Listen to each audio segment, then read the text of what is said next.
अस्सलाम वालेकुम। कैसे आप? उम्मीद है खैरियत से होंगे, जहाँ होंगे खुश होंगे। अल्लाह ताला ऐसी खुश रखे, सेहत वाली लंबी उम्र दे, जिंदगी में कभी भी किसी का मोहताज न करे। जितने लोग परेशान हैं अल्लाह ताला उनकी परेशानियां दूर फरमाए, जितने लोग बीमार हैं अल्लाह ताला उन्हें सेहत दे, और जितने लोग अब हम में नहीं रहे अल्लाह ताला उनकी बख्शिश फरमाए। मेरा नाम है अदनान और मैं आप लोगों की भेजी गई हॉरर स्टोरीज को नरेट करता हूँ। अगर आप भी मुझसे अपनी स्टोरी शेयर करना चाहते हैं तो डिस्क्रिप्शन में एक व्हाट्सएप नंबर है और एक ईमेल एड्रेस है। आप जैसे चाहें लिखकर या वॉइस मैसेज के जरिए मुझसे अपनी स्टोरी शेयर कर सकते हैं। मैं बेस्ट स्टोरी सिलेक्ट करके उस पर नरेट कर दूंगा। काफी लोगों की स्टोरीज पेंडिंग में है, क्यू वाइज स्टोरीज अपलोड हो रही। आप स्टोरी शेयर करके थोड़ा सा सब्र कर लिया करें, वो थोड़ा टाइम लगता है। एक तो आपसे पहले की स्टोरीज आई हुई उन पे काम चल रहा है, तो आप लोग थोड़ा सा पेशेंस रखा करें। जो स्टोरीज अपनी भेजते हैं फौरन से, जैसा पॉसिबल नहीं है कि आपने फौरन से भेजी और मैं दूसरे दिन अपलोड कर दूं, ऐसा नहीं है। उससे पहले आपसे पहले भी लोग हैं जिन्होंने मुझे स्टोरी भेजी हुई। तो बहरहाल चलते हैं आज की स्टोरी की तरफ। स्टोरी शुरू करने से पहले आयतुल कुर्सी का इशार कर ले, क्योंकि कहा जाता है जब हम इन मखलूकात का जिक्र करते हैं तो बड़े इंटरेस्ट से हमारे करीब आ जाती हैं और अपनी बातें सुनने लगती हैं। तो आपको डर न लगे, आयतुल कुर्सी पढ़ लें। चलते हैं अपनी स्टोरीज की तरफ। दोस्तों, स्टोरी शुरू करने से पहले बताना चाहूंगा, मैंने कुछ स्टोरीज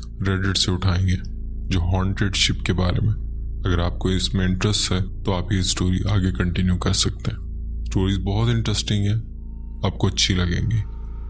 तो चलते हैं स्टोरी की तरफ। ये स्टोरी बहुत लंबी है, लेकिन मैंने हर वो चीज याद रखने की कोशिश की जो मैंने उस हॉन्टेड जहाज पर गुजारी। मैं उस जहाज पर तकरीबन 6 माह रहा था और वक्त के साथ साथ वहां अजीब वाकयात बढ़ गए। यह वाकया आज से तकरीबन 15 साल पहले हुआ। उस वक्त मेरी उम्र 19 साल थी। मैं कार्गो जहाज पर काम करता था और यह मेरी समुंदर की तीसरी ट्रिप थी। जहाज तकरीबन 30 साल पुराना था, जो आमतौर पर बहुत पुराना समझा जाता है, क्योंकि इतने सालों बाद जहाज कई बार मुरम्मत और तब्दीली से गुजरता है।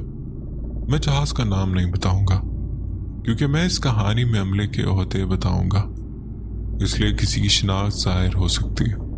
जो लोग जहाज पर काम करते हैं वो जानते हैं कि नया आदमी कैसा महसूस करता है। अकेलापन, दबाव। सीनियर अमला अक्सर नए बंदे से मजाक भी करते। जब मैं उस जहाज पर शामिल हुआ तो सब लोग एक भूत के बारे में बातें कर रहे थे। मेरे दिल में कहा कि हाँ ठीक है, जरूर मजाक ही होगा। इन्होंने मुझसे पूछा कि क्या तुम जिन्नात पर यकीन रखते हो। मैंने झूठ बोल दिया कि नहीं, हालांकि मैं पहले भी कुछ तजुर्बात कर चुका था। मैंने पहले भी रेडिट पर लिखे थे। इन्होंने बड़े आराम से कहा जल्दी ही यकीन आ जाएगा। मैंने हंसकर बात टाल दी। तकरीबन 1 हफ्ते बाद पहली बार मेरे कैबिन के दरवाजे पर जोर से दस्तक हुई। मेरा अपना छोटा सा कैबिन था जिसमें खिड़की भी नहीं थी। मैंने फौरन दरवाजा खोला, बाहर कोई नहीं था। मैंने सोचा कि जरूर मुझसे मजाक हो रहा होगा, लेकिन फिर यह दस्तक जोर से होने लगी। उस वक्त कोई भी हो सकता था। रात दिन जब मैं सोता था तब भी 3 जोर की दस्तकें सुनाई देती थी। हर बार मैं तेजी से दरवाजा खोलने की कोशिश करता कि शायद पकड़ लूं, मगर कोई नहीं मिलता। ना फुटस्टेप्स, ना भागने की आवाज। मेरा केबिन कॉरिडोर के बिल्कुल बीच में था, तकरीबन 20 मीटर लंबा। कोई भी अगर भाग कर जाता तो कम से कम 10 मीटर दूर कॉर्नर मुड़ना पड़ता। और कई बार मैं इतनी जल्दी दरवाजा खोलता था कि मुझे लगा जरूर इसे देख लूंगा, मगर कभी नहीं देख पाया। मैंने पूछा कि मेरे साथ वाले केबिन में कौन रहता है। एक केबिन में एक 60 साल का बूढ़ा आदमी था जिसे चलते भी मुश्किल से देखा था। बाकी सारे केबिन खाली थे। पुराने जहाजों में यह आम बात है। जहाज ज्यादा अमले के लिए बनते थे, मगर अब कम लोग होते हैं। एक दिन मैं अलमारी के पास खड़ा अपनी कमीज लटका रहा था कि अचानक दरवाजे पर जोर जोर से दस्तक हुई। मैं 1 सेकंड में दरवाजा खोलता हूं, कोई नहीं होता। ये वो लम्हा था जब मुझे यकीन हो गया कि कोई इंसान नहीं है। इसके बाद मैंने अमले की बातों पर ज्यादा तवज्जो देनी शुरू की और वो अजीब घुटन, बुरा माहौल भी महसूस होने लगा। मैं पहले 2 जहाजों पर सफर कर चुका था और बाद में 4 और किए, मगर ऐसा माहौल मैंने कभी नहीं देखा। फिर हालात और खराब होने लगे। मेरी ड्यूटी में रात के वक्त पूरे जहाज का चक्कर लगाना शामिल था, यानी पेट्रोलिंग करना। कार्गो की हिफाजत देखना, मसला चेक करना। मेरे पास रेडियो होता था ताकि कोई मसला हो तो डेक पर मौजूद ऑफिसर से रब्ता कर सकूं। अक्सर मेरे रेडियो से जोरदार स्टैटिक्स नॉइज आती बगैर किसी वजह के। मैं जब भी रेडियो पर अफसर को पूछता कि आपने कुछ कहा है क्या, वो बिल्कुल साफ आवाज में कहता, नहीं हमने कुछ नहीं कहा। उनके रेडियो में कोई स्टैटिक नहीं होता था। ये मसला कई मुख्तलिफ रेडियो पर हुआ, मतलब डिवाइस का मसला नहीं था। एक रात में 2 बजे के करीब धोबी खाने लॉन्ड्री में चेक कर रहा था कि अचानक अलार्म बजा। मैं मुड़कर देखता हूँ कि वाटर टाइप डोर बंद होना शुरू हो गया। मैंने फौरन रेडियो किया, क्या आप इसे बंद कर रहे हैं? सेकंड मेड ने कहा, नहीं मेरे पैनल पर तो ये खुला दिखा। दरवाजा पूरा बंद हो गया था। मैंने लीवर खींचकर मैनुअल ओवरराइड से दरवाजा खोल दिया। वो कहता है, ठीक है इसे कल इंजीनियर देख लेंगे। मैं अपना राउंड आगे बढ़ाता हूँ। अगले दरवाजे के पास पहुंचता हूँ तो उसका अलार्म बजता है और वो बंद होना शुरू हो जाता है। मैं रेडियो करता हूँ। वो फिर कहता है, मैं कुछ नहीं कर रहा। मैं इसे ओवरराइड करके खोलता हूँ और जैसे ही दरवाजा पूरा खुलता है फौरन दोबारा बंद होना शुरू हो जाता है। उसी लम्हे मैं देखता हूँ कि पिछले दरवाजे भी बंद हो रहे हैं, यानी मैं लॉन्ड्री में फंसने वाला था। मुझे खौफनाक डूबते दिल जैसा एहसास हुआ। उसी वक्त लाइट्स टिमटिमाने लगी। रेडियो में कान फाड़ देने वाला स्टैटिक आया। मैं किसी तरह बचते हुए तेजी से दरवाजे से निकल आया। हालांकि ये बहुत खतरनाक था क्योंकि दरवाजे इंसानों को कुचल देते हैं। अगले दिन पूरी टीम ने वाटर टाइट डोर का टेस्ट किया, कोई खराबी नहीं मिली। वाटर टाइट दरवाजा अलग अलग निजाम से चलते हैं। 2 दरवाजों का एक साथ फेल होना तकरीबन नामुमकिन है। इस दिन के बाद मैं कभी लॉन्ड्री में अकेला नहीं गया। एक रात जब मैं अपने राउंड मुकम्मल करके बीच पर वापस पहुंचा तो सेकंड मेट की हालत पूरी तरह खराब थी। उसका चेहरा बिल्कुल सफेद पड़ा हुआ था, हाथ कांप रहे थे और हाथ में पकड़ा चाय का कप हिल रहा था जैसे जल्जला आया हो। मैंने घबरा कर पूछा, यार तुम ठीक हो, क्या हुआ? वो बोल ही नहीं पा रहा था। कुछ लम्हे बाद जब उसे होश आया तो उसने कहा, 5 मिनट पहले मैं रेडार के सामने बैठा था। मुझे तुम्हारे कदमों की आवाज आई जैसे तुम ब्रिज पर वापस आए हो। मैंने पीछे मुड़कर देखा कि शायद तुम हो, लेकिन तुम नहीं थे। मैंने पूछा, तो फिर कौन था? वो कहता है, एक बूढ़ा आदमी बिल्कुल पीछे खड़ा हुआ था, बस एक हाथ के फासले पर। सफेद चेहरा, बड़ी आंखें और इसके चेहरे पर एक ऐसी नफरत थी, ऐसी दुश्मनी जैसे मुझे कत्ल कर देगा। वो ये कहते ही फूट फूट कर रोने लगा और वो कोई कमजोर आदमी नहीं था, मजबूत और सख्त मिजाज वाला इंसान था। तकरीबन 3 माह गुजर चुके थे। मैं थक चुका था, डर से नहीं बल्कि उस हकीकत से कि अब मैं जहाज से बच नहीं सकता। मैंने दरवाजे की दस्तक को नजरअंदाज करना शुरू कर दिया। शायद वो रुक भी गई थी या नहीं। एक रात में बिस्तर पर लेटा था, थोड़ी देर किताब पढ़ी, फिर लाइट बंद कर दी। जैसे ही लाइट ऑफ हुई मुझे लगा बिस्तर के पास एक साया खड़ा है। कमरे में अंधेरा था। शुरू में मैं घबरा गया मगर फौरन खुद को समझाया कि शायद आंखें एडजस्ट कर रही हैं। मैंने खुद को समझाया कि कुछ नहीं है, लेकिन अगले लम्हे वो साया मेरी टांगों के पास बैठ गया। मेरी टांगें दब गई जैसे कोई वजनी चीज बैठ गई हो। अब आप सोच रहे होंगे कि ये स्लीप पैरालिसिस था, मगर नहीं। क्यों? मैं पर जिस्म हिला सकता था, मैं पाँव भी हिला सकता था, बस घुटने से नीचे टांगें दबाव में थी। मैंने जोर से कंबल खींचने की कोशिश की ताकि इस चीज को हटाऊं, मगर वो हिलता ही नहीं था। मैं लाइट ऑन करने के लिए स्विच की तरफ हाथ बढ़ाता हूं मगर वो मेरे हाथ से चंद इंच दूर था। मैंने घबरा कर हवा में घूंसे मारे मगर हाथ किसी चीज से नहीं टकराया। मैंने चीख कर कहा, दफा हो जाओ यहां से। चंद लम्हे बाद वो चीज उठी और अचानक मेरी टांगें आजाद हो गई। मैंने फौरन लाइट ऑन की। कमरे में कोई नहीं था।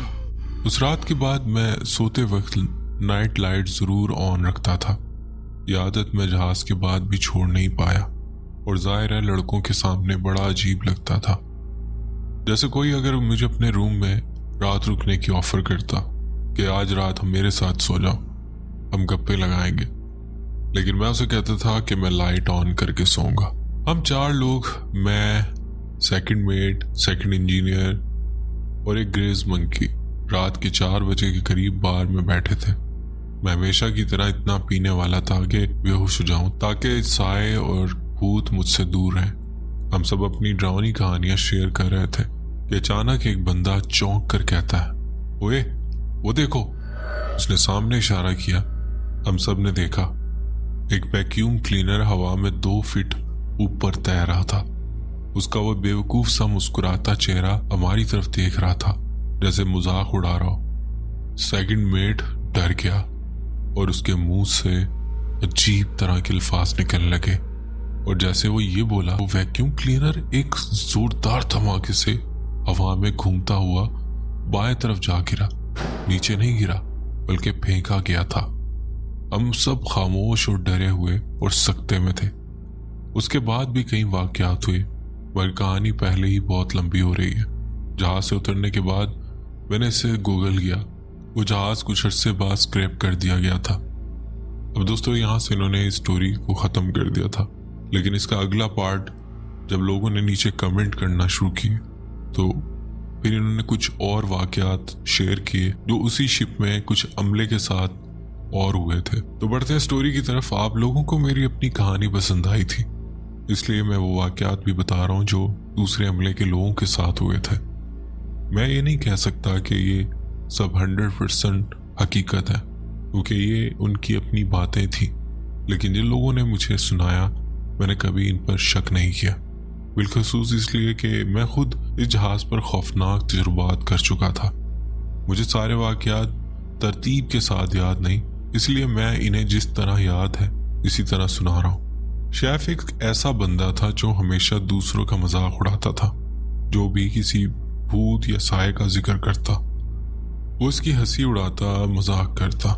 लेकिन एक दिन उस शख्स का रंग बदल गया।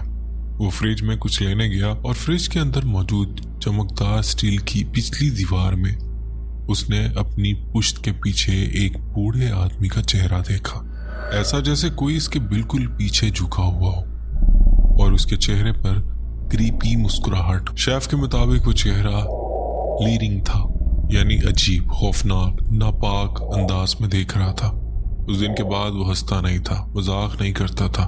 उसकी शाखें ठंडी पड़ गई, वो बहुत खामोश हो गया, उसका पूरा मजाज बदल गया। तो मुझे यकीन था कि इसने वाकई कुछ देखा था।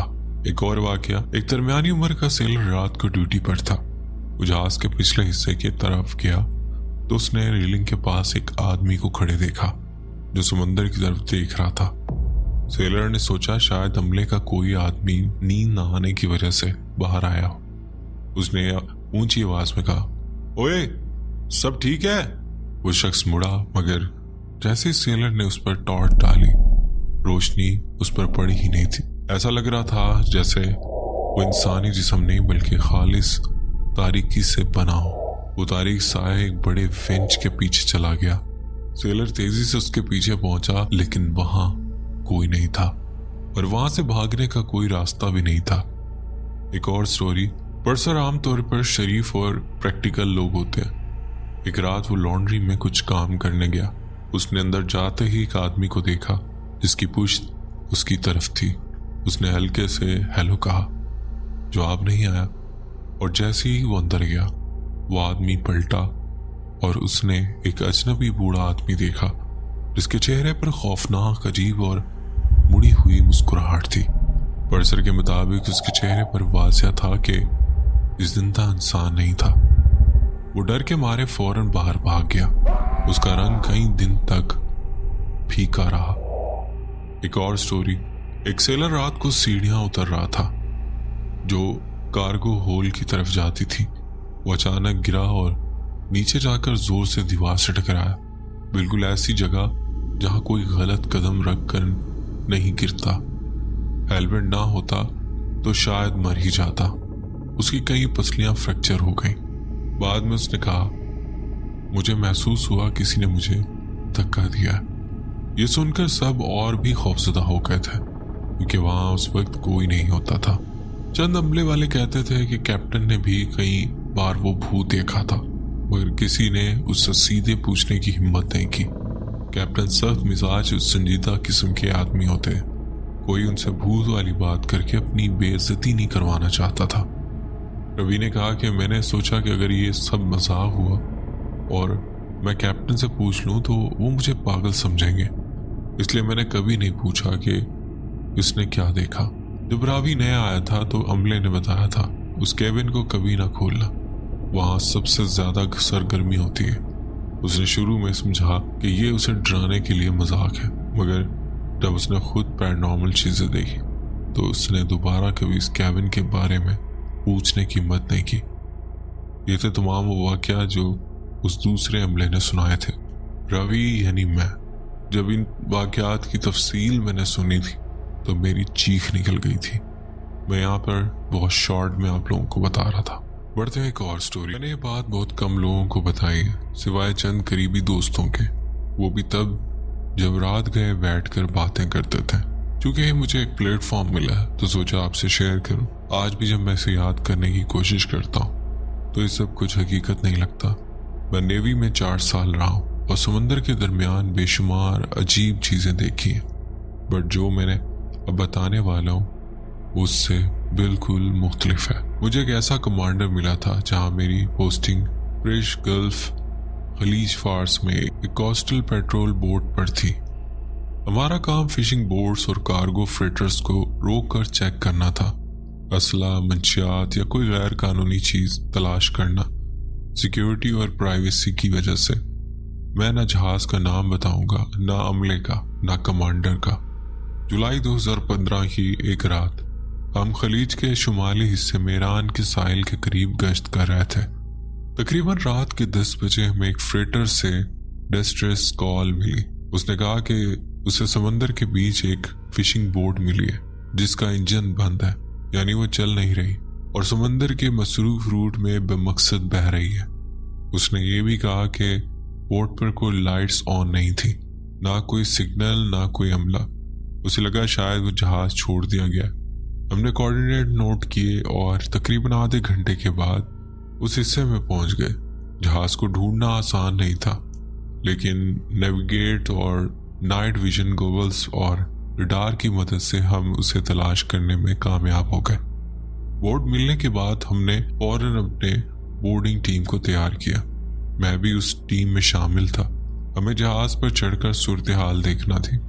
हमें बहुत एहतियात से काम लेना था, क्योंकि अक्सर दुश्मन मुल्क के लोग उसमें बॉम्ब वगैरह भी लगा देते थे ताकि जब हमारी टीम चढ़े तो धमाका कर दे। 2 साल पहले इस तरह के एक हमले में नेवी के चंद सेलर मारे गए थे। हम एहतियात से फिशिंग बोट पर चढ़े और सर्च शुरू की। मेरे 3 अफराद की टीम को नीचे के हिस्से चेक करने का हुक्म मिला, जिसमें क्रू क्वार्टर्स और इंजन रूम शामिल था। हैरान कुन बात यह थी कि वहां एक भी ऐसा निशान नहीं था कि कोई इंसान कभी रहा हो। मैंने कई बोट्स चेक की थी और आम फिशिंग बोट्स पर तो सख्त बू आती है, गंदगी होती है, कपड़े, खुराक, बर्तन बिखरे होते हैं, पानी की कमी के बायस बहुत मैला माहौल होता है। लेकिन ये बोट इतनी साफ, इतनी खाली, इतनी खामोश कि अजीब लगने लगा। मुझे लगा शायद ये कोई ट्रैप है। हम सबको धमाका खेज मवाद पहुंचाने की ट्रेनिंग दी गई थी, तो हमने हर कोने की तलाश ली, लेकिन कोई बम, कोई ड्रग, कोई साजिश, कुछ नहीं मिला। हमने सोचा शायद उस बोट का इंजन खराब हो गया और हमला किसी और बोट पर मुंतकिल हो गया। हम इंजन रूम गए और देखा, ना इंजन रूम में पानी भरा हुआ था और ना ही इंजन फेल था। हर चीज ठीक थी। हमारे कैप्टन ने हैंडसेट पर कहा कि मौजूदा सूरत हाल में सिर्फ एक ही ऑप्शन है, बोट को टो करो और साथ लेकर अगले पोर्ट पर ले जाएं। हमने स्टील के भारी केबल और खुसूसी रस्सी उस बोट को अपने जहाज के पीछे बांध दिया और जनूबी सिमत अपना गश्त जारी रखा। रात के तकरीबन 3 बजे मैं 2 और लड़कों के साथ नाइट वॉच पर था। हम तीनों पायलट हाउस में बैठकर निगरानी कर रहे थे। ऊपर वाले डेक पर एक रॉन्ग लुकआउट था। वो बंदूक के साथ चलता रहता था और चारों तरफ पानी और आसमान का जायजा लेता था। अचानक वो लुकआउट रेडियो पर बोला। फिशिंग बोट पर नीली लाइट जल रही है और ऊपर कुछ हरकतें भी हो रही हैं। हम चौंक गए।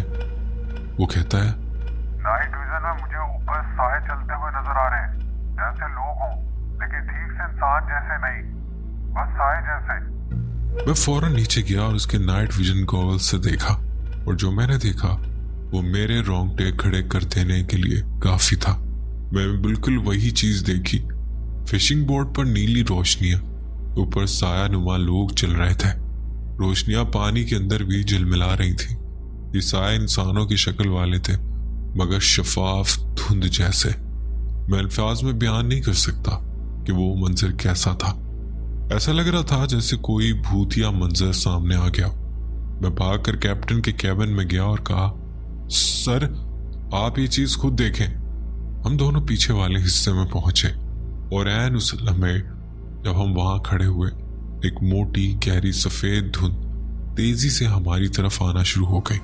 खलीज फारस में गर्मी और नमी होती है, हल्का धुआं हैज आम है, मगर ऐसी धुंध बिल्कुल गैर फितरी, बहुत घनी, एक चादर की तरह फैलती हुई। चंद लम्हों में फिशिंग बोट उस धुंध में गायब होने लगी।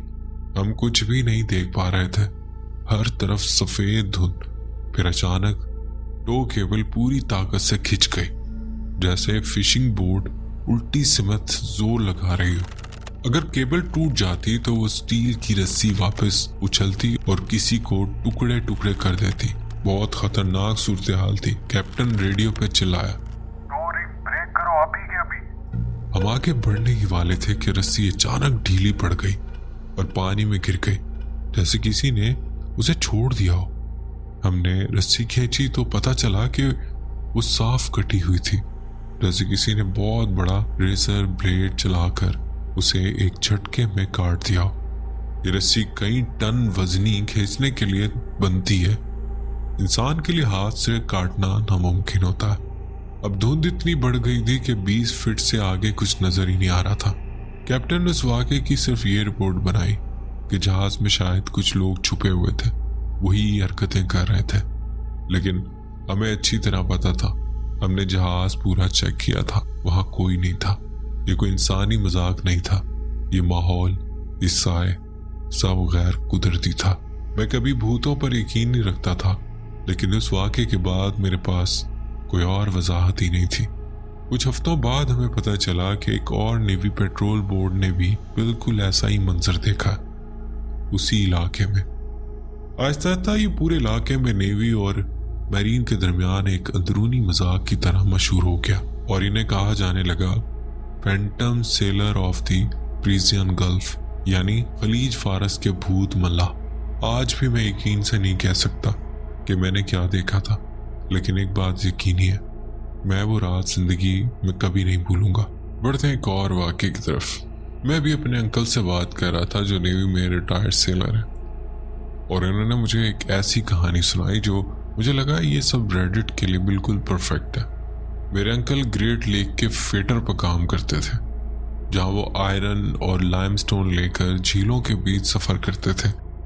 2007 के नवंबर में एक शाम तकरीबन 7 बजे जब वो लेक स्पिरिट पार करके क्लेवलैंड की जानिब जा रहे थे, तो उनके रेडियो में एक नामालूम जहाज की तरफ से डिस्ट्रेस कॉल आना शुरू हुई। वो जहाज अपना नाम SS एडमिन फिट्जगेराल्ड बता रहा था, जबकि SS एडमिन फिट्जगेराल्ड तो 1975 में डूब चुका था और उसके साथ तमाम 29 अमला के अरकान भी जाँ बहक हो गए थे। शुरू में सब ने समझा कि शायद कोई घटिया मजाक कर रहा है, लेकिन फिर उन्होंने रेडियो चेक किया और वहां 17 नॉटिकल मील तक कोई और जहाज मौजूद ही नहीं था, जबकि रेडियो सिग्नल की रेंज सिर्फ 60 नॉटिकल मील तक होती है। मेरे अंकल कहते हैं कि रेडियो पर आने वाली आवाज एक खौफनाक तूफान और तेज हवाओं का जिक्र कर रही थी, और वो कह रहा था कि वो जहाज को संभालने में बहुत मुश्किल महसूस कर रहे हैं। मेरे अंकल कहते हैं आवाज में सच्चा खौफ था, ऐसा लग रहा था जैसे कोई वाकई मरने लगा हो। लेकिन असल बात यह थी कि बाहर कोई तूफान नहीं था, आसमान बिल्कुल साफ था, पानी पुरसुकून था, हर चीज नॉर्मल थी। फिर 8 बजे के करीब अचानक डिस्ट्रेस कॉल आना बंद हो गई। रेडियो मुकम्मल खामोश हो गया और बाकी पूरी रात कोई आवाज नहीं आई। मेरे अंकल कहते हैं उस रात जहाज के किसी भी आदमी को नींद नहीं आई। सबके जहन में ये सवाल था कि इन्होंने आखिर सुना क्या था। इस कहानी का सबसे डरावना और दिलचस्प हिस्सा ये है कि मेरे अंकल का जहाज SS अर्थम, जो कि एडमंड फिट्जगेरल्ड का सिस्टर शिप था, और यही वो जहाज थे जिसने 1975 में डूबने से पहले एडमंड फिट्जगेरल्ड से आखिरी बार राब्ता किया था। ये सब कुछ सुनकर दिल में एक अजीब सा सवाल उठता है, क्या उस रात मेरे अंकल ने वाकई एडमंड फिट्जगेरल्ड के डूबे हुए अमले की रूहों से राब्ता किया था, या फिर उसकी कोई और वजाहत हो सकती? कोई नहीं जानता, मगर मेरे अंकल कहते हैं ये मेरी जिंदगी की सबसे खौफनाक और अजीब तरीन कहानी जिसे मैं कभी नहीं भूलूंगा। बढ़ते हैं एक हॉन्टेड फार्म हाउस की स्टोरी। तकरीबन 10 साल पहले हम एक पुराने मगर रिमॉडल किए हुए फार्म हाउस में शिफ्ट हुए। घर हमें अजीब तरह से पसंद आया था, हालांकि हम ऐसा घर ढूंढ ही नहीं रहे थे। खैर हम वहां आ गए। पहली रात अजीब गुजरने वाली थी। मेरी बेटी उस वक्त 10 साल की थी। उसका नया कमरा हमारे बेडरूम के साथ जुड़ा हुआ था और उसमें एक पुरानी घूमती हुई सीढ़ी भी थी जो सीधा किचन में जाती थी। घर 1895 में बना था और उसमें वक्त के साथ कई हिस्से बढ़ाए गए। घर काफी पुराना लेकिन दिलकश था। रात को मेरा बेटा जो 11 साल का था और बोल नहीं सकता था, नीचे अपने कमरे में सो रहा था। हमने उसके साथ मॉनिटर लगा रखा था ताकि उसे कुछ चाहिए हो तो पता चल जाए। वो कई घंटे हंसता रहा और कुछ आवाजें निकालता रहा और फिर सो गया।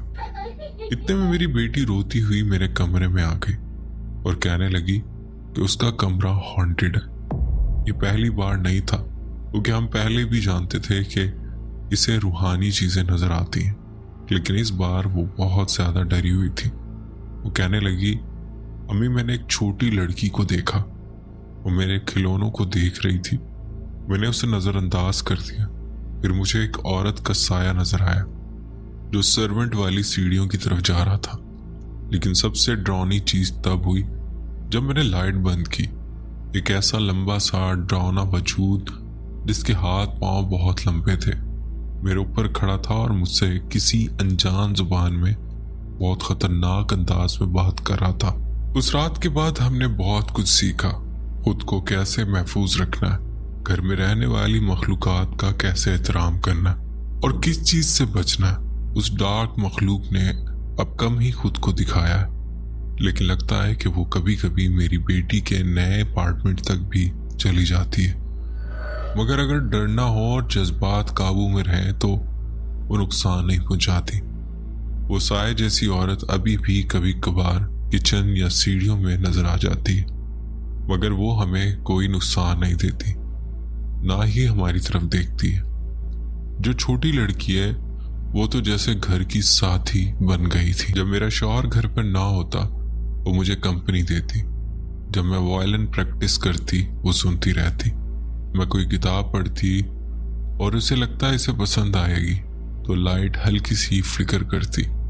कई बार वो मेरा फोन भी ऑन कर देती, कैमरा खोलती और वीडियो रिकॉर्ड कर देती, खासतौर पर उन लम्हों में जब मैं खुद से नाराज या परेशान होती थी कि कोई चीज अच्छी नहीं बन रही।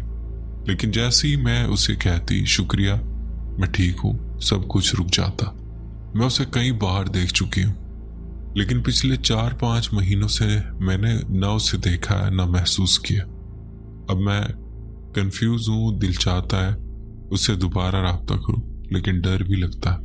मुझे उससे कोई मनफी तवानाई नहीं मिलती, लेकिन बाकी तजुर्बात देख कर मैं मोहतात हूँ। मुझे पता है कि मैं हसास हूँ और बहुत मजहबी माहौल में पली बढ़ी हूँ, इसलिए डर है कि कहीं अपने रूहानी सफर में जल्दबाजी न कर बैठूं, क्योंकि गलत झड़ी खुल गई तो नेगेटिव चीजें भी साथ आ सकती। मैं सबकी राय चाहती। दोस्तों, अब रेडिट की स्टोरी का जिक्र शुरू हुआ है तो फॉरेस्ट की स्टोरीज ना हो तो ऐसा कैसे हो सकता है।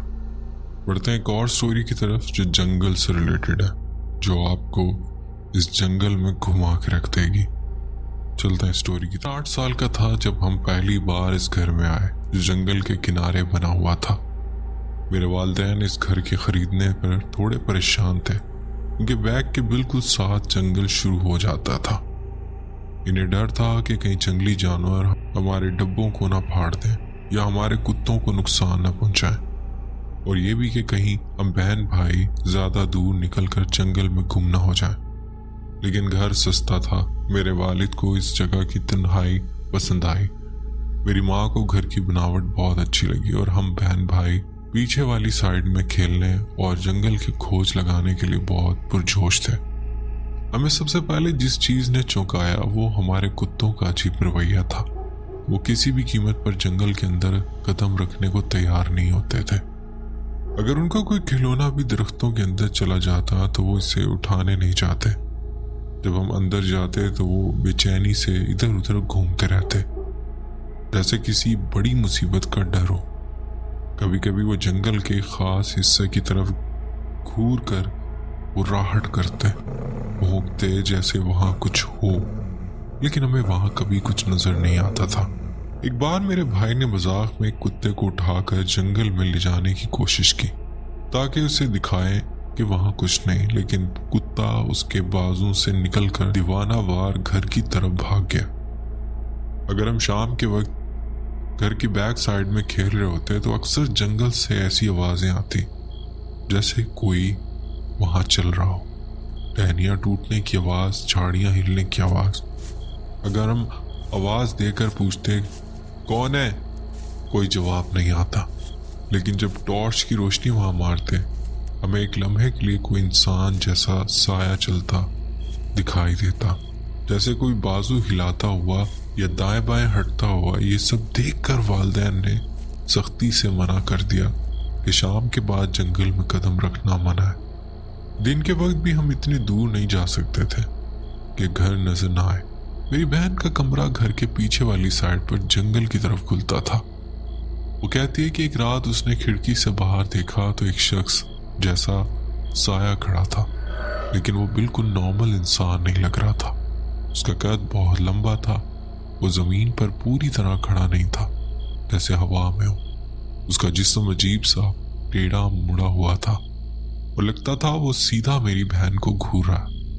उसने फौरन अब्बू को बुलाया कि कोई आदमी बाहर खड़ा उसकी तरफ देख रहा है। अब्बू टॉर्च लेकर बाहर भागे और बहन खिड़की से उस साये को देखती रही। साया हिला भी नहीं, लेकिन जैसे ही अब्बू की टॉर्च की रोशनी उस पर पड़ी वो एकदम गायब हो गया। रात के वक्त पिछले दरवाजे पर दस्तक होती रहती थी। वालिदैन समझते थे कोई शरारती लड़का होगा। वो दरवाजा खोलना छोड़ गए। फिर एक बार तेज बारिश की रात में दस्तक बहुत जोर जोर से होने लगी, जैसे कोई घबराहट में पनाह मांग रहा हो। माँ ने कहा शायद कोई बारिश से बचने आया हो, देख तो लो। लेकिन जब दरवाजा खोला तो बाहर कोई नहीं था और पोर्च पर कोई गीले कदमों के निशान भी नहीं थे। ये दस्तकें पूरे 4 साल तक वक्फे वक्फे से होती रही। महीनों खामोशी, फिर अचानक दोबारा। वालिदैन ने आखिरकार कैमरा लगा दिया, लेकिन कैमरा हर बार खाली दरवाजा दिखाता। घर आने के तकरीबन 3 साल बाद मेरे भाई को रात में डरावने ख्वाब आने लगे। वो नींद में चलने लगा। जब भी वो नींद में चलता सीधा पिछले दरवाजे से बाहर निकलकर जंगल की तरफ जाता। माँ हल्की नींद सोती थी। वो दरवाजा खुलने की आवाज सुनते ही भागकर उसे वापस ले आती। एक दिन भाई ने जिद की कि कैमरे की रिकॉर्डिंग दिखाओ। वो देखना चाहता था वो नींद में कैसा लगता है। जब सबने साथ बैठकर वीडियो देखी तो हम शॉक रह गए। वो वीडियो में वो दरवाजा खोलकर बाहर निकलता है, फिर रुक जाता है जैसे कोई इससे बात कर रहा हो। वो सर हिलाता है, फिर ऐसे चल पड़ता है जैसे कोई धक्का देकर या खींचकर उसे जंगल की तरफ ले जा रहा। एक शाम अब्बू ने घर के पीछे वाले हिस्से में बहन की आवाज सुनी। अब्बू मेरी मदद करें, मैं गिर गई हूँ, मैं जंगल में हूँ। अब्बू घबरा कर जंगल में भागे, लेकिन अंधेरा था, कुछ दिखाई नहीं दे रहा था और आवाज कभी दूर से आती कभी करीब से, जैसे आवाज किसी एक जगह टिकी हुई नहीं थी। अब्बू ने कहा वहीं खड़ी रहो, मैं टॉर्च लेकर आता हूँ। और जब वो टॉर्च लेने घर लौटे बहन तो घर के अंदर आराम से बैठी थी। चंद महीने बाद मेरे साथ भी यही हुआ। मैं शाम के टाइम कुत्तों के साथ घर के पीछे था जब मुझे माँ की आवाज सुनाई थी, बेटा इधर आओ, मेरा स्वेटर टहनी में फंस गया, मुझे निकालने में मदद करो। मुझे याद भी नहीं था कि माँ कब बाहर आई, लेकिन मैं सीधा जंगल की तरफ चल पड़ा। कुत्ते जोर जोर से भौंकने लगे, फिर डरते हुए पीछे हटने लगे। अब्बू ने खिड़की से मुझे देख लिया, वो बाहर आए और चीखे, रुको, तुम्हारी माँ तो अंदर है। मैं भागकर घर वापस आ गया। उसके बाद वालिदैन ने फौरन घर के बैक साइड के गिर्द एक ऊंची फेंस बनवा दी। फेंस बनने के बाद चीजें खत्म होने की बजाय बदतरीन होने लगी। खिड़कियों पर दस्तक, घर का चक्कर लगाते हुए कदमों की आवाज खिड़कियों पर दस्तक होती थी एवरी नाइट, और घर का चक्कर लगाते हुए कदमों की आवाजें आना, खिड़कियों के किनारे पर नाखूनों जैसी टक टक, फेंस के दूसरी तरफ नाखून घसीटने की आवाज, दूर से आती सरगोशियां, जैसे कोई चलते चलते दरवाजा और खिड़की चेक कर रहा हो। भाई की नींद में चलने की आदत बढ़ गई। एक रात माँ की नींद ही नहीं खुली और भाई सुबह फेंस के पास खड़ा मिला, बिल्कुल जंगल के सामने, और कुत्ते इसके पीछे खड़े भौंक रहे थे। जिस दिन हमने घर छोड़ना था और सुबह हम उठे तो पिछला दरवाजा पूरी तरह खुला हुआ था। कैमरे की रिकॉर्डिंग में साफ नजर आता है दरवाजा खुद ब खुद आहिस्ता खुलता है और फिर पूरी तरह खुल जाता है। एक घर छोड़ने के बाद भाई का नींद में चलना रुक गया, लेकिन डरावने ख्वाब अब भी आते हैं और इसे शदीद बेचैनी रहती। कुछ दिन पहले इसने मुझसे पूछा, क्या तुम्हें लगता है कि आखिरी रात दरवाजा खुलने का मतलब ये था कि वो चीज अंदर आ गई थी? वो हंसने की कोशिश कर रहा था, मजाक बनाने की कोशिश, लेकिन मैं जानता था वो अंदर से बहुत डरा हुआ है। और सच कहूं तो मैं भी। मैं आज भी घने अंधेरे जंगलों के पास जाने से घबराता हूं, क्योंकि मुझे लगता है कि जंगल में जो भी था, अगर उसे मौका मिलता वो हमें पूरी तरह निकल जाता। बढ़ते हैं एक और स्टोरी की तरफ। शायद थोड़ा अजीब सा सवाल लगे, लेकिन मैं थोड़ी सी वजाहत कर दूं ताकि बात समझ आए। कुछ साल पहले मैंने साइकिल पर एक तवील सफर किया था, ओरेगोन से कैलिफोर्निया तक, जो सैन फ्रांसिस्को के बिल्कुल ऊपर है। पैसे कम थे, इसलिए मैं ज्यादातर नेशनल फॉरेस्ट के अंदर मुफ्त कैंपिंग करता था। बस अपना सारा सामान जंगल में खींच कर ले जाता और वहीं रात गुजार लेता। अगर आप इस इलाके की जोग्राफिया ही जानते हैं तो समझ जाएंगे कि मुझे यूगेन से पहले कोस्टल रेंज की तरफ मगरिब जाना पड़ा। फिर वहां से मैं पैसिफिक ओशन के साथ साथ सफर करता हुआ अपनी मंजिल की तरफ बढ़ता था। लेकिन मसला यह था कि साहिल के पास मुफ्त कैंपिंग कम मिलती थी, इसलिए मुझे हर रात 15 मील तक अंदर जंगल में जाना पड़ता था। बस जिंदगी में काफी वक्त दूर दराज इलाकों में गुजार चुका हूँ, अमेरिका के मगरबी हिस्सों के जंगलों में, और जैसी खामोशी वहाँ होती है या जो मोहतात रहने की फितरी कैफियत होती है, वो मैं समझता हूँ ये चीज़ें मेरे लिए नई नहीं है। लेकिन जनूब मगरब ओरेगन के जंगलों में मुझे पहली बार एक अजीब दबाव देने वाला अंधेरा और खौफ का एहसास हुआ। ऐसा लगता था जैसे माहौल खुद मुझे धक्का दे रहा हो। ये जगह गलत है, यहाँ नहीं रुकना चाहिए। हर बार जब मैं कैंप करने के लिए जगह देखता तो अजीब सी घुटन महसूस होती और अक्सर लगता था जैसे मैं अकेला नहीं हूँ। हर रात मुझे एक खौफ सा महसूस होता, अजीब बेचैनी, अजीब खामोशी, जैसे हवा भी रुक गई हो। मैं बिल्कुल सोबर था, कोई नशा, कोई दवा, कुछ भी नहीं। फिर भी ऐसा लगता था कि उन जंगलों में कोई बुरी किस्म की तवानाई है। मैंने कभी कोई अजीब मखलूक नहीं देखी, कोई साए, कोई वजूद, कुछ भी नहीं। लेकिन उस एहसास ने मेरा पीछा नहीं छोड़ा। मैं अमेरिका के कई जंगलात में जा चुका हूँ, लेकिन ऐसा खौफ मुझे कहीं नहीं मिला। जनूब मगरबी ओरेगन के जंगलों ने मुझे बुरी तरह खौफजदा कर दिया था। क्या किसी और को भी इस इलाके में ऐसे तजुर्बात हुए? क्या इस जगह के बारे में कोई ख़ास कहानियाँ या लोकल लीजेंड्स हैं? गूगल पर तो ज़्यादा मालूमात नहीं मिलती। वाक़या मेरे साथ और मेरे कज़न के साथ सिर्फ 5 दिन पहले पेश आया और ये काफ़ी लंबी कहानी है। मैं साउथ कैरोलिना में रहता हूँ और मेरा घर एक खूबसूरत इलाके में, बिल्कुल दरख्तों के लंबे लाइन के सामने। फ्राइडे 21 मार्च की रात में मैं और मेरा कज़न लिविंग रूम में सोए हुए थे। हम उससे पहले अपने घर के सामने वाले जंगल के एक दिन की कैंपिंग प्लान कर रहे थे। अब दोस्तों आप लोग कहेंगे कि 5 दिन पहले का वाकया और फ्राइडे 21 मार्च की रात, तो ये इन्होंने बहुत पहले रेडिट पे पोस्ट की हुई स्टोरी जहाँ से मैंने ये स्टोरी उठाई, तो वो डेट और वो उस टाइम की बात करें। बढ़ते स्टोरी की तरफ। अगली सुबह मैं तकरीबन 9:30 बजे उठा और अपने कज़न को भी जगाया। हमने सारा सामान पैक किया और जंगल की तरफ रवाना हो गए। वहां पहुंचकर हमें अंदाजा हुआ कि पिछले 6 महीने पहले आने वाले तूफान की वजह से पूरा जंगल इंतहाई घना और खतरनाक हो चुका था। हर तरफ 5 फीट चौड़ी और 5 फीट गहरी खाइयां बनी हुई थी। इतने दरख्त गिरे हुए थे कि भागना तो दूर, चलना भी मुश्किल था। हमें आखिरकार एक जगह मिली और हमने वहीं कैंप लगाने का फैसला किया। अगले तकरीबन 2 घंटे में हमने एक अच्छा सा सर्वाइवल शेल्टर तैयार कर लिया। छत भी बनाई, दीवारें भी। लेकिन पूरा वक्त हमें 50 फीट दूर से अजीब आवाजें आ रही थी। कभी ऐसा लगता जैसे कुल्हाड़ी दरख्त पर लग रही हो, कभी जैसे पानी छलक रहा हो।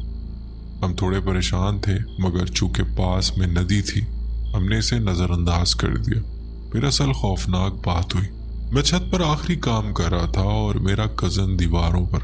अचानक मुझे इंसान जैसी आवाज आई, जैसे कोई अपने कुत्ते को बुला रहा हो। मैं फौरन चौंक गया, लेकिन खुद को पुरसुकून रखने की कोशिश की। मैं जान गया कि ये आवाज इंसान की ही है, तो मैं फौरन अपने कज़न की हिफाजत के मोड में आ गया।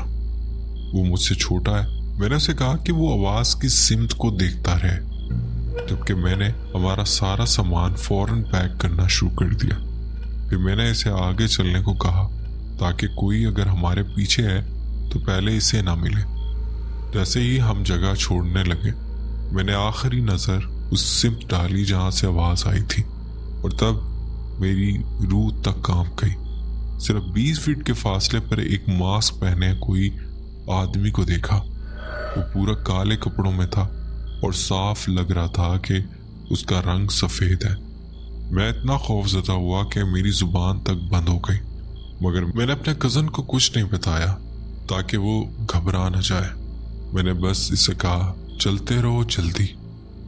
हम तकरीबन 30 मिनट तक जंगल से बाहर निकलने की कोशिश करते रहे, और जब हम ट्रेन लाइन के करीब पहुंचे, मेरा घर बस दूर से नजर आ रहा था। अचानक मेरी नजर के कोने से मैंने उसी मांस वाले आदमी को दरख्त के पीछे दौड़ते हुए देखा। मैंने फिर भी कुछ ना कहा। मुझे लगा शायद मेरा वहम है। मैं चाहता था हम दोनों पुरसुकून रहे। जैसे ही हम जंगल से बाहर निकले, हम दोनों ने घर की तरफ इतनी तेजी से दौड़ लगा दी जितनी कभी जिंदगी में नहीं लगाई थी। घर में दाखिल होते ही हमने दरवाजा जोर से बंद किया। तब मेरे कज़न ने मुझे बताया कि उसने भी उसी आदमी को दरख्तों के पीछे से दौड़ते देखा था। उसके बाद मैंने रोना शुरू कर दिया। मैं दोनों का बच जाना आज भी मौजज़ा समझता हूँ। अगर मैंने वो आवाज़ ना सुनी होती, शायद हम आज जिंदा ना होते। हम वाकई सिर्फ 20 फीट दूर थे मौत से।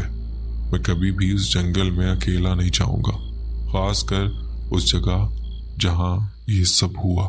दोस्तों, उम्मीद है आज की स्टोरीज आपको पसंद आई होंगी। स्टोरीज पसंद आई हो तो वीडियो को लाइक करना ना भूलेगा, और अगर आप चैनल पर नए तो चैनल भी सब्सक्राइब कर लें। बेल आइकन प्रेस करके ऑल को नोटिफिकेशन ऑन कर लें। सो गई कि आप मेरी यूट्यूब फैमिली का हिस्सा बन जाएंगे और मेरी स्टोरीज के नोटिफिकेशन आप तक पहुंचते रहा करेंगे। अपना बहुत ख्याल रखिएगा, दुआ में याद रखिएगा। मुझे दे इजाजत, मिलते हैं किसी और इंटरेस्टिंग स्टोरी में।